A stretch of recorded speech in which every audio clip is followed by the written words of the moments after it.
السلام علیکم ورحمۃ اللہ وبرکاتہ۔ ان دنوں میں نمی اور بھائی مسعود 10ویں کا طالب علم تھا جب والد فیکٹری کی گاڑی میں کام کرتے ہوئے کسی مشین سے زخمی ہو کر جاں بحق ہو گئے۔ سارے گاؤں میں کہرام مچ گیا کہ میاں صابر بیچارہ اللہ کو پیارا ہو گیا، ہماری دنیا اندھیر ہو گئی۔ گاؤں والوں نے چند دن ہماری مدد کی، پھر سبھی اس واقعے کو بھول بھال گئے، لیکن ہم سب کی زندگی کا کڑا سفر شروع ہو گیا۔ ماں باپ اولاد کے لیے ایک بہت بڑی نعمت ہوتے ہیں، ان میں سے کسی ایک کی کمی بھی بچوں کے لیے کڑے امتحان سے کم نہیں ہوتی۔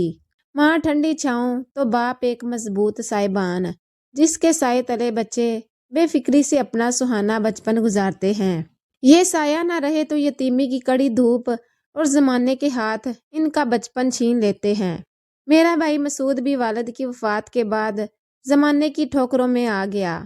جب گھر میں فاقے پڑنے لگے تو ماں کی سمجھ میں نہ آتا تھا کہ کیا کرے۔ گھر میں ہم 4 لڑکیاں اور بھائی ایک ہی تھا جو ابھی صرف 16 سال کا تھا۔ اس کی بھی سمجھ میں نہ آتا تھا کہ کیا کرے۔ امی کو بتائے بغیر ایک دن مزدوری کے لیے ایک راج کے پاس گیا جو قریبی محلے میں رہتا تھا۔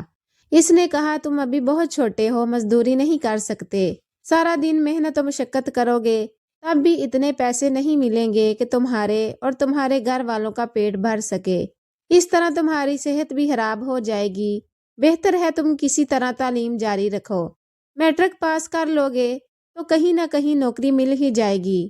اس کا لیکچر سن کر مسعود کا برا حال ہو گیا کیونکہ بھوک سے سر چکرا رہا تھا۔ اس نے دل ہی دل میں راج کو کوسا اور چل پڑا۔ راج کے پاس ایک عمر رسیدہ عورت آئی ہوئی تھی، اس کو اپنا گھر ٹھیک کروانا تھا۔ اس نے ان کی گفتگو سنی تو مسعود کے پیچھے آئی اور اسے آواز دینے لگی۔ پہلے تو بھائی سمجھا کہ وہ کسی اور کو بلا رہی ہے، جب دیکھا کہ اس کے سوا وہاں اور کوئی نہیں ہے تو ٹھہر گیا۔ تیری مجبوری میں نے سمجھ لی ہے، تو اچھا لڑکا دکھائی دیتا ہے، میرے گھر چل، میں تجھے کام دوں گی۔ یہ سن کر وہ بغیر کچھ سوچے سمجھے اس کے ساتھ ہو لیا۔ اس عورت کا نام بہار تھا۔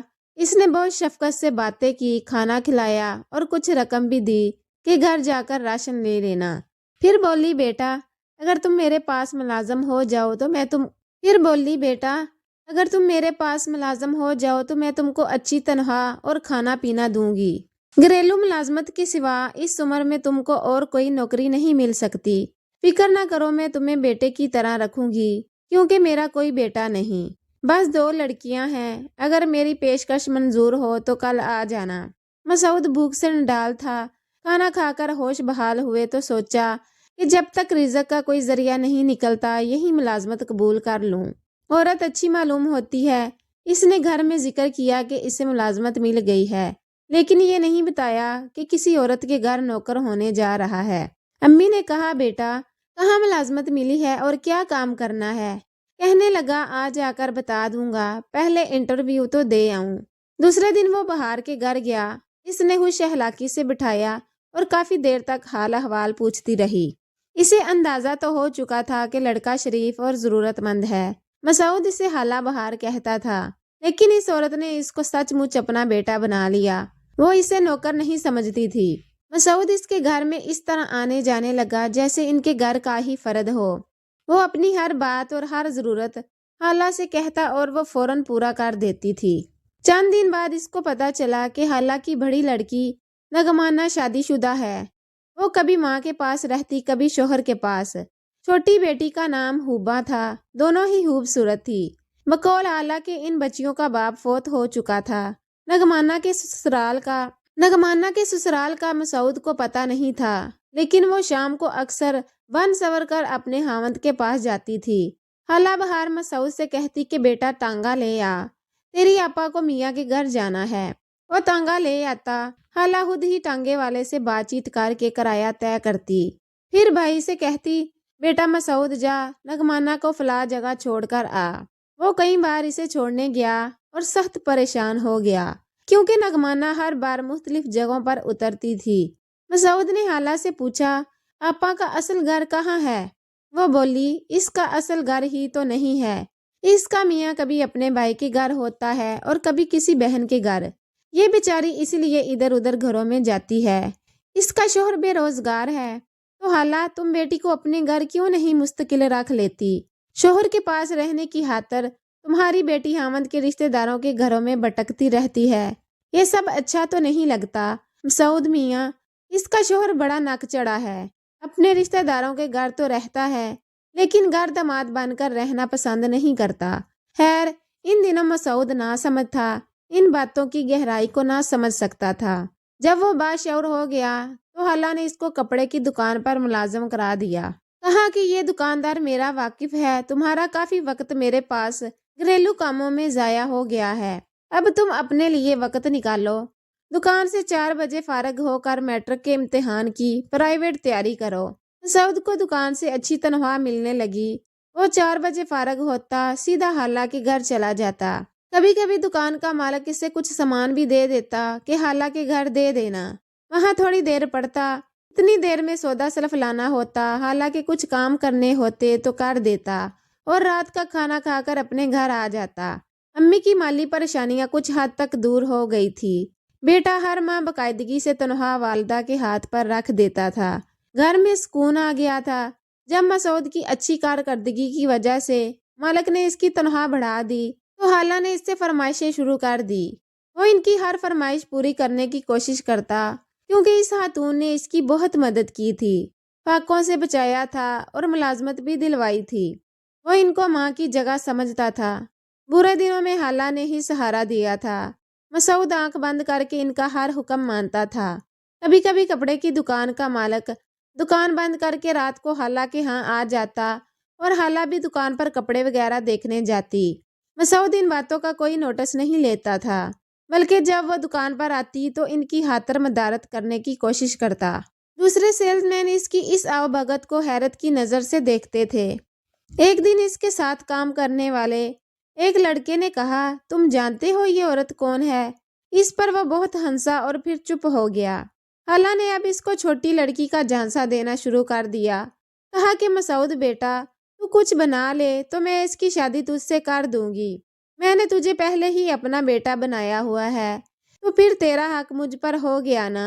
بس اسی جھانسے نے میرے بھائی کو تباہ کیا کیونکہ وہ سچ مچ ہوبا سے محبت کرنے لگا تھا، اب وہ ساری کمائی خالہ کے ہاتھ پر رکھنے لگا، اس کے باوجود اس عورت کی فرمائشیں بند نہ ہوئی، مجبوراً اس نے کپڑے کی دکان سے رقم چرانی شروع کر دی۔ سیٹھ اس پر اعتماد کرتا تھا، وہ جب کبھی کہیں باہر جاتا تو جوری بھائی کی تحویل میں دے جاتا اور وہ بہار کو خوش کرنے کے لیے رقم چوری کر کے جرابوں یا نیفے میں ڈال لیتا۔ خالہ رقم دیکھتی تو خوش ہو جاتی، اس کی خوشی سے مسعود کا دل بھی کھل اٹھتا اور وہ باغ باغ ہو جاتا۔ ایک بار ایک سیلز مین نے اسے رقم چراتے ہوئے دیکھ لیا، اس نے سیٹھ سے شکایت کر دی، سیٹھ نے اسے گرفتار کروا کر جیل میں ڈلوا دیا۔ اب بھی خالہ کا اثر و رسوخ کام آیا، اس کی ایک پولیس افیسر سے جان پہچان تھی، وہ مسعود کو چھڑا لائی۔ میرے بھائی کے دل پر اس کا رعب بیٹھ گیا، وہ تو اس کو معمولی عورت سمجھتا تھا مگر وہ معمولی نہ تھی، اس کی جان پہچان بڑے بڑوں سے تھی، وہ اپنے واقفوں سے جو کام چاہتی کروا لیتی، اس کے ہاتھ بہت لمبے تھے۔ اس کے بعد تو نوبت یہاں تک پہنچی کہ میرے بھائی نے ہم ماں بہنوں کا خیال رکھنا بند کر دیا اور خالہ کا ہو کر رہ گیا۔ میں نے ایف اے کر کے ایک قریبی اسکول میں ملازمت کر لی، امی جان لوگوں کے کپڑے سینے لگی، یوں گھر کا خرچہ ہم خود پورا کرنے لگے، جبکہ مسعود اپنے خونی رشتوں سے بے نیاز ہو چکا تھا، کبھی آ بھی جاتا تو بھولے بٹکے امی اس کو کچھ نہ کہتی کہ کہیں یہ بالکل ہی گھر والوں سے ناتا ختم نہ کر دے۔ ایک بار مسعود کو ٹھنڈ لگ گئی اور کھانسی سے برا حال ہو گیا تو بہار نے اسے تھوڑی سی دوا دی، اس کے بعد وہ اکثر اس کو یہ دوا دیتی، اس کو سرور آ جاتا، یوں وہ رفتہ رفتہ نشے کا عادی ہو گیا۔ اب وہ کہتا کہ خالہ خوبا کا رشتہ مجھ سے کب کرو گی؟ تمہارے پاس کیا ہے؟ کچھ زیادہ کماؤ، ذاتی مکان بناؤ، پھر تم کو بیٹی دوں گی۔ یہ سن کر مسعود کا دل بیٹھ جاتا، اس پر بھی وہ اس عورت کی بہت خدمت کرتا، اس کی ہر جائز و ناجائز بات مانتا، مگر جب شادی پر اصرار کرتا تو وہ ٹال جاتی۔ آخر اس نے بھی کچھ کر دکھانے کی ٹھان لی۔ جیل میں اس کی ملاقات ایک شخص سے ہوئی، وہ پکے چور تھے، کالب خان نام تھا اس کا۔ ایک دن اس نے کالب کا ٹھکانہ جا ڈھونڈا اور اپنی مجبوری بتائی تو اس نے مسعود کو اپنے ساتھ شامل کر لیا۔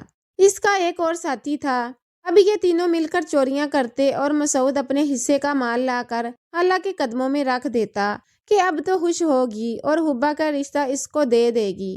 مگر اس عورت کی ہوس اس کی پٹاری بھرتی نہ تھی۔ وہ جس قدر پیسہ لا کر دیتا یہ خاتون ہضم کر لیتی، پھر وہی بات دہراتی کہ جب تک کچھ بنا نہ لوگے میں کیسے اپنی بیٹی کا ہاتھ تمہارے ہاتھ میں تھما دوں۔ اب مسعود ان باتوں سے تنگ آ گیا تھا۔ اتفاق سے انہی دنوں اس کا ایک ساتھی پکڑا گیا۔ اس کی مخبری پر پولیس میرے بھائی اور اس کے ساتھی کو گرفتار کر کے لے گئی۔ وہ 6 ماہ جیل میں رہا۔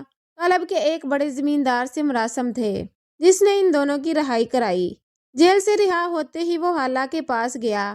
بھائی نے سوچا تھا کہ اسے دیکھتے ہی خالہ اسے گلے سے لگائے گی، تو اتنے دن کہاں اور کس حال میں رہا، مگر اس نے مسعود کو دیکھتے ہی منہ بنا لیا۔ حبا کیسی ہے؟ مسعود نے سوال کیا۔ اس کی شادی ہو گئی ہے، وہ اب اپنے گھر میں ہے، اس کا نام بھی مت لینا۔ یہ سن کر مسعود پر بجلی گر پڑی۔ یہ کیا کہہ رہی ہو خالہ؟ اتنے عرصے مجھے شادی کا جھانسا دے کر لوٹتی رہی ہو اور چند دن کی میری غیر حاضری میں تم نے اس کو کسی اور سے بیاہ دیا، تو کیا تجھ جیسے چور اچکے کے ساتھ بیاہ دیتی؟ خالہ کے ایسا کہنے پر مسعود سر سے پاؤں تک غصے میں جھلس گیا اور دانت پیس کر بولا، مجھ کو چور اچکا ڈاکو کس نے بنایا؟